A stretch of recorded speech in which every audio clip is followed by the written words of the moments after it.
جس زمین پہ تو چلتا ہے یہ زمین بھی تیری گواہی دے گی، چاہے رمضان ہو یا غیر رمضان ہو، جس حال میں ہو تو جس جگہ ہو جیسا ہو، جو تو کرتا ہے وہ میرے مقرر کیا ہوا ہے، تیرے گواہ بنائے ہوئے ہیں، تو جو کرے گا وہ لکھا جائے گا۔ اسی لیے فرمایا یومئذ تحدث اخبارها بأن ربك أوحى لها يومئذ يصدر الناس اشتاتا ليروا أعمالهم فمن آگے فرمایا آگے جو اسی آیات کی جو آخری آیات ہے اسی میں فرمایا فمن يعمل مثقال ذرة خيرا يره ومن يعمل مثقال ذرة شرا يره۔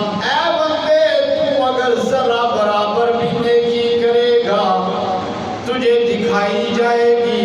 اگر تو ذرہ برابر بھی شر کرے گا تجھے بتایا جائے گا۔ اسی لیے بنی اسرائیل کے اندر 70 سال عبادت کرنے والا بندہ مسلسل دن کو روزہ رکھتا ہے، رات کو قیام کرتا ہے، رب کو رات کو رب کی بندگی میں گزارے اس نے، اور ساری عمر یہ 70 سال عبادت کر کے آخری وقت میں ایک تنکے پہ پکڑا گیا کہ تو نے فلاں زمین سے بغیر اجازت کے تو نے تنکا اٹھایا ہے، اسی وجہ سے تجھے جنت سے روکا گیا ہے۔ اللہ کے بندو یہ تو تنکے کی بات ہے، حق مار لیا یہ کوئی نہیں پوچھے گا، زمین کے اوپر قبضہ کر لیا یہ کوئی نہیں پوچھے گا، تم نے جھوٹ بولے یہ کوئی نہیں پوچھے گا، تم نے گواہیاں جھوٹی دی یہ کوئی نہیں پوچھے گا، قتل کیا کوئی نہیں پوچھے گا۔ یہ تیرا وہم و گمان ہے کہ کوئی پوچھنے والا نہیں۔ میرا رب فرماتا کرامن کاتبین، یہ بھی میں نے مقرر کیے ہوئے، یہ بھی میں نے رکھے ہیں تیرے لیے، تو جو کرے گا بند کمرے میں کرے یا جہاں کرے، تیرے بارے میں یہ کتاب کھلے گی روز حشر کے دن۔ روز حشر کے دن تیرے سامنے یہ سارا واقعہ بیان ہوگا۔ اسی لیے فرمایا مسلمانوں حقوق العباد کے بارے میں جانو، حقوق العباد کے بارے میں ڈرا کرو، حقوق العباد کے بارے میں ذرا خیال کرا کرو۔ حقوق العباد کا معاملہ نہایت ہی سخت ہے۔ اگر ہم نے کسی بندے کا حق دبا لیا، اس کو گالی دے دی، آنکھیں دکھا کر ڈرایا، اسے دھمکایا، غصہ اور ڈانٹ ڈپٹ کی، جس نے اس کا دل دکھایا، اسی لیے الغرض کسی طرح بھی بے اجازت شرعی اس کی دل آزاری یا کر دے دیا، بلکہ بغیر سے ہی مجبوری کی ادائیگی قرض میں تاخیر ہی ہو گئی، یہ سب بندوں کی حق تلفیاں ہیں۔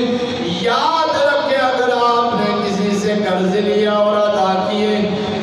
کے لیے رقم واپس نہ دی، مگر گھر کے اسباب وغیرہ بیچ کر ادا کر دیا جا سکتا ہے تو بھی کرنا پڑے، اس کا حق اس کا قرض ادا کرنا چاہیے، اس لیے کہ بڑا نازک مسئلہ ہے، بڑا پیچیدہ مسئلہ ہے کسی کا حق دبانا۔ اس لیے تم کسی کو ڈانٹ ڈپٹ نہ کرو۔ باب بلے شاہ نے فرمایا ٹا دے مندر، ٹا دے مسجد، ٹا دے جے کچھ لے ٹانا ہے، پر دل بندے دانا ٹامی، دلہ وچ رب رہندا ہے۔ اس دل کو ہم نے معمولی سمجھ لیا، اس دل کو ہم نے جو ہے نا ویسے ہی سمجھ لیا، یہ تو میرے رب نے فرمایا میں بندوں کے دلوں میں سما جاتا ہوں۔ کیا پتا کس بندے کے دل میں ہے، کیا پتا اللہ کا ولی کون ہے، کیا پتا مظلوم کون ہے، ہمارے پڑوس میں رہنے والا کیا پتا اللہ کا نیک ہو، کیا پتا کتنا مظلوم ہو، ہم نے اس کا دل دکھایا۔ جب دل دکھے گا، والدین کا دل دکھایا، بہن بھائیوں کا دل دکھایا، رب ناراض ہو گیا۔ جب دل دکھا کے پھر مسجدوں میں آ جاؤ عبادت کے لیے، دل دکھا کے پھر روزے رکھنا شروع ہو جاؤ، رات کو قیاموں میں گزار دو،